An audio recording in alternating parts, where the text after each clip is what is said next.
Hello दोस्तों, स्वागत है आपका मेरे YouTube channel the English diary में और मैं हूं आपका दोस्त विजय।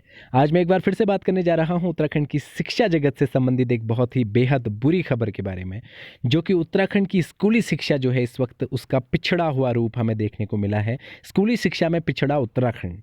अब देखिए, कई सारे कारण हो सकते हैं स्कूली शिक्षा के पिछड़ने के, जिनमें से कई दिनों से मैं वीडियोस बना रहा हूं विभिन्न भर्तियों के बारे में, जिसमें शिक्षक भर्ती मुख्य है, जहां 1431 सहायक अध्यापक एलटी के रिक्त पदों पर हुई भर्ती, जिसका रिजल्ट 31 दिसंबर 2021 को आया था। आज भी वो युवा 11 महीने होने के बावजूद रिजल्ट के अपनी नियुक्तियों के लिए तरस रहे हैं और इंतज़ार कर रहे हैं, लेकिन सरकार ने शुरू से ही संवेदनहीनता उस पर दिखाई और अंततः आज देखो ये बुरी खबर भी देखने को मिल रही है। जहां अप्रैल मई से उन्हें ज्वाइनिंग मिलनी थी और आज तक लगभग दिसंबर माह तक काफ़ी पढ़ाई हो जाती, हाफिल एग्ज़ाम भी अब हो चुके हैं, वहीं अभी तक नियुक्ति तक उनके हाथ नहीं लगी। और जहां जिन युवाओं को, जो चयनित युवा हैं, उन्हें विद्यालयों में शिक्षण व्यवस्था पर अपना काम करना था, लेकिन वो आज सड़कों पर अपनी नियुक्तियों के लिए दर बदर की जो है ठोकरें खा रहे हैं। अब जिम्मेदार कौन है ये तो बाद में देखेंगे, लेकिन पहले ये देखते हैं कि चयनित युवाओं को नियुक्ति नहीं देना और शिक्षक भर्तियों को बहुत लंबे समय में जो है उसका विज्ञापन जारी करना, भर्तियों को समय पे पूरा ना करना, स्कूलों में शिक्षकों की जो उपलब्धता है उसे पूर्ण ना करना, इसके नकारात्मक रिजल्ट तो ज़रूर आते हैं। तो आज की जो खबर है वो भी इसी से संबंधित है। तो आइए बात करते हैं इसके बारे में और जानते हैं कि ये खबर है क्या। तो देखिए, स्कूली शिक्षा में पिछड़ा उत्तराखंड। परफॉर्मेंस ग्रेडिंग इंडेक्स यानी पीजीआई रिपोर्ट में 37 राज्यों में 35वें स्थान पर रहा राज्य। अब बताइए कि यहाँ पर टोटल 37 राज्यों में उत्तराखंड का स्थान 35वां है। अंकों में से उत्तराखंड को मिले 719 अंक, केरल, महाराष्ट्र व पंजाब पहले स्थान पर, जहां केरल, महाराष्ट्र और पंजाब जो है वो प्रथम स्थान पे इस वक्त इस रिपोर्ट में है। ठीक है। अब देखिए, देहरादून से खबर है, राष्ट्रीय स्तर पर हुए सर्वेक्षण में उत्तराखंड एक बार फिर फिसड्डी साबित हुआ है। केंद्रीय शिक्षा मंत्रालय के स्कूली शिक्षा और साक्षरता विभाग की ओर से परफॉर्मेंस ग्रेडिंग इंडेक्स यानी पीजीआई 2020-21 की रिपोर्ट जारी की गई। इस इंडेक्स में देश भर में उत्तराखंड को 35वां स्थान मिला। उत्तराखंड को 1000 अंकों में से 719 अंक प्राप्त हुए हैं, जबकि हमसे पीछे केवल मेघालय और अरुणाचल प्रदेश है। केवल मेघालय और अरुणाचल प्रदेश जो है वो उत्तराखंड से पीछे है, बाकी तो सारे आगे हैं।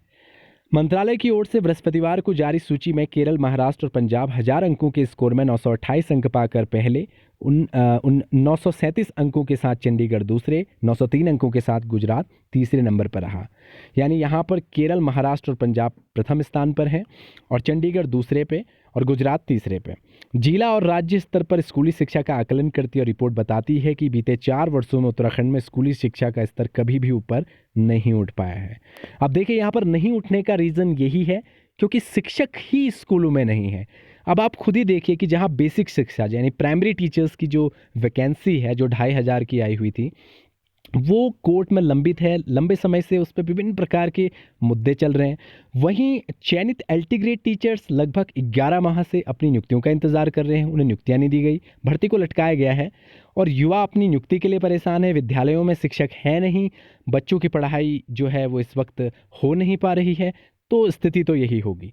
तो सरकार को इस पर सोचना चाहिए कि ये शिक्षक भर्ती एक मामूली भर्तियों के साथ इसे कंपेयर करना बिल्कुल उचित नहीं है, क्योंकि देखिए, शिक्षा व्यवस्था बहुत कुछ निर्भर करता है किसी राज्य और देश की उन्नति में, और वो सब कुछ निर्भर करता है शिक्षा पे कि उस राज्य की, उस देश में शिक्षा व्यवस्था कैसी है। तो यहाँ पर शिक्षा व्यवस्था की पोल खुल रही है। अब यहाँ पर ऐसा नहीं है कि सरकारी विद्यालयों में पढ़ाई नहीं हो रही है, जो शिक्षक उपलब्ध हैं वो बेहतर पढ़ाई करा रहे हैं और ये इस पर कोई शक भी नहीं है। लेकिन जहाँ पर टीचर ही नहीं है, अब साइंस का टीचर इंग्लिश नहीं पढ़ा सकता या कला का टीचर मैथ नहीं पढ़ा सकता, तो जो मुख्य विषय के शिक्षक ही स्कूलों में उपलब्ध नहीं है, तो ये समस्या तो आनी ही थी।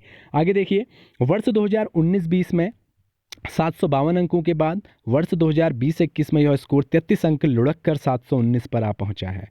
इससे पूर्व वर्ष 2017-18 में अंकों का यह स्कोर 704 और वर्ष 2018-19 में 712 पर था। खास बात यह है कि बीते वर्ष में 37 में से 27 राज्यों में सुधार हुआ, लेकिन खराब प्रदर्शन करने वाले 10 राज्यों में उत्तराखंड का नाम भी शामिल है। शिक्षा विभाग पहाड़ों में इंटरनेट की पहुंच नहीं होने का हवाला देकर अपना बचाव कर रहा है, लेकिन हकीकत यह है कि इस रिपोर्ट के सार्वजनिक होने के बाद प्रदेश में स्कूली शिक्षा की पोल पूरी तरह से खुल गई है। शिक्षा विभाग के अधिकारियों के पास बताने के लिए कुछ खास नहीं है। अब देखिए, यहाँ पर शिक्षा विभाग भले ही इस पर कह रहा है कि इंटरनेट व्यवस्था भी इसका एक कारण है, बिल्कुल हो सकता है, क्योंकि दूरस्थ स्थलों पर विद्यालय हैं, वहाँ पर बच्चों के पास ना ही ऐसा वहाँ पर अच्छा नेटवर्क होता है, ना ही इतनी सुविधाएं होती हैं कि जिससे कि लॉकडाउन जैसी स्थिति में ऑनलाइन पढ़ाई ढंग से कराई जाए। लेकिन ये पूर्णतः सत्य नहीं है, क्योंकि शिक्षक भी कई विद्यालयों में नहीं हैं, और मतलब मैं ये कहूँगा कि एक बहुत बड़ी संख्या में शिक्षकों की रिक्तियाँ चल रही हैं, लेकिन सरकार इस पर विचार नहीं कर रही है। जहाँ चयनित युवा इंतज़ार कर रहा है अपनी नियुक्तियों का, वहीं आपने देखा होगा कि बीच में एक खबर ये भी आई थी माननीय शिक्षा मंत्री जी ने कि जो पर डे पर टीचर रखे जाएंगे, यानी दैनिक भत्ते पर टीचर रखे जाएंगे। लेकिन दैनिक भत्ते पर टीचर रखने की ज़रूरत क्या है? और उत्तराखंड की स्थिति ये है कि एक तो यहाँ पर भर्ती ही 4-5 सालों में शिक्षक भर्ती आती है, और उसे पूरा होने में ही 2-3 साल लग जाते हैं। तो विद्यालयों की स्थिति कैसी होगी? यानी हम खुद ही अपने पाँव पर कुल्हाड़ी मार रहे हैं, और हम अपने राज्य की, आज देखिए खबर पूरे देश भर में फैल गई है, तो उत्तराखंड की शिक्षा व्यवस्था पर एक सवाल तो है ही। मैं तो अभी भी कहूँगा कि सरकार को इस पर शीघ्र ही जो खास तौर पर जो भर्तियां अटकाई हुई हैं उन्हें आगे तुरंत बढ़ाए, ताकि जो युवा आज प्रदर्शन कर रहे हैं, धरने पर बैठे अपनी नियुक्तियों के लिए, कम से कम अपनी ऊर्जा का इस्तेमाल उस जगह पे करें जहां उन्हें वाकई करना चाहिए था। उनकी ये स्थिति आज बनाई है तो सिर्फ सरकार की असंवेदनशीलता से, और कहीं ना कहीं शासन प्रशासन की जो कार्य करने की क्षमता है उस पे भी सवालिया निशान तो बनते हैं, क्योंकि सही समय पर सही निर्णय लिया नहीं गया, और बहुत लंबे समय से आज ये जो आज इसकी पूरी ये सब कुछ जो आज भुगतना पड़ रहा है वो पूरे राज्य को भुगतना पड़ रहा है, क्योंकि शिक्षा व्यवस्था की पोल तो खुल चुकी है। अब देखिए, यहाँ पर पीजीआई का उद्देश्य एक्चुअली क्या होता है, हम इसको भी जान लेते हैं, क्योंकि पता होना चाहिए कि पीजीआई जो है वो किस लिए काम करती है और इसका उद्देश्य क्या होता है। तो देखिए, यहाँ पर मैं इसको रीड कर रहा हूँ। परफॉर्मेंस ग्रेडिंग इंडेक्स पीजीआई एक ऐसा सूचकांक है जो स्कूली शिक्षा के क्षेत्र में परिवर्तनकारी बदलावों को उत्प्रेरित करने के लिए राज्यों, केंद्र शासित प्रदेशों के प्रदर्शन को एक समान पैमाने पर मापता है। पीजीआई का उद्देश्य राज्य और केंद्र शासित प्रदेशों में स्कूली शिक्षा की स्थिति पर नज़र रखने के साथ उन्हें उनके बेहतर प्रदर्शन करने और शिक्षा प्रणाली को हर स्तर पर मजबूत बनाने के लिए प्रेरित करता है। यानी ये मापता भी है और साथ ही साथ उन्हें प्रेरित भी करता है कि कैसे वो अपनी शिक्षा व्यवस्था यानी प्रणाली को ऊपर उठा सकते हैं। ठीक है, और यहाँ पर आगे ये भी बताया 70 मानकों पर परखी गई स्कूली शिक्षा। अब देखिए, यहाँ पर पीजीआई की यह रिपोर्ट 70 मानकों और 5 डोमेन वाली 2 प्रमुख श्रेणियों के आधार पर तैयार की गई है। इसके लिए आंकड़े कई स्रोतों से इकट्ठा किए गए हैं। इस रिपोर्ट में 70 मानकों में कुल 1000 अंक शामिल हैं, जिन्हें 2 श्रेणियों में बांटा गया है।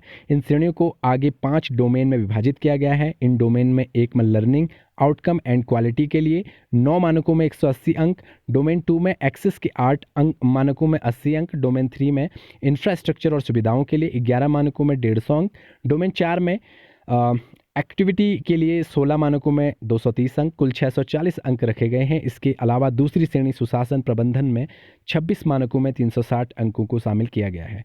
इस श्रेणी में उत्तराखंड को सबसे कम अंक मिले हैं। अब देखिए, यहाँ पर बात की गई कि जो प्रबंध है, प्रबंध कहाँ से होता है? विद्यालय में जब शिक्षक होंगे तभी सारी चीज़ों का अरेंजमेंट प्रॉपर्ली होगा, लेकिन अरेंजमेंट कैसे होगा जब स्कूलों में शिक्षक नहीं है? तो पढ़ाई कैसे होगी? तो मैं तो यही कहूँगा कि शिक्षा व्यवस्था को सुधारा जा सकता है, लेकिन इसके लिए सिर्फ यही चीज़ इंपॉर्टेंट है कि सरकार इस पर तुरंत ध्यान ले और इसको संज्ञान में ले, और शीघ्र जो है जो युवा आज सड़कों पर भटक रहे हैं उन्हें नियुक्तियाँ दें, वो अपनी उस ऊर्जा को वहाँ पर छात्रों के बीच में शिक्षण प्रशिक्षण में लगाए। और साथ ही साथ अब ये आगे देखते हैं, इस पर आप लोगों के क्या विचार हैं ज़रूर कमेंट बॉक्स में बताइएगा। हम तो यही उम्मीद करेंगे कि सरकार जल्द से जल्द सहायक अध्यापक एलटी चयनित अभ्यर्थियों को नियुक्ति दे और कोर्ट में लंबित बेसिक शिक्षक भर्ती को भी आगे बढ़ाए, क्योंकि जहां बेसिक शिक्षक इंपॉर्टेंट है वहीं एलटी ग्रेड टीचर्स और बेसिक टीचर्स की बहुत नीड है आज की डेट पे स्कूल्स में, और यही नींव तैयार करते हैं, आगे बच्चे के भविष्य को तैयार करते हैं ये शिक्षक। तो हम यही सोचेंगे कि इस खबर को जानने के बाद कम से कम माननीय मुख्यमंत्री जी और शिक्षा मंत्री जी इस पर विशेष ध्यान देंगे, और जो भी इसमें शासन प्रशासन से हो सकता है अति शीघ्र करने की वो लोग कोशिश करेंगे। आपकी इस पर क्या राय है कमेंट बॉक्स में ज़रूर बताइएगा। Thank you so much for watching this video.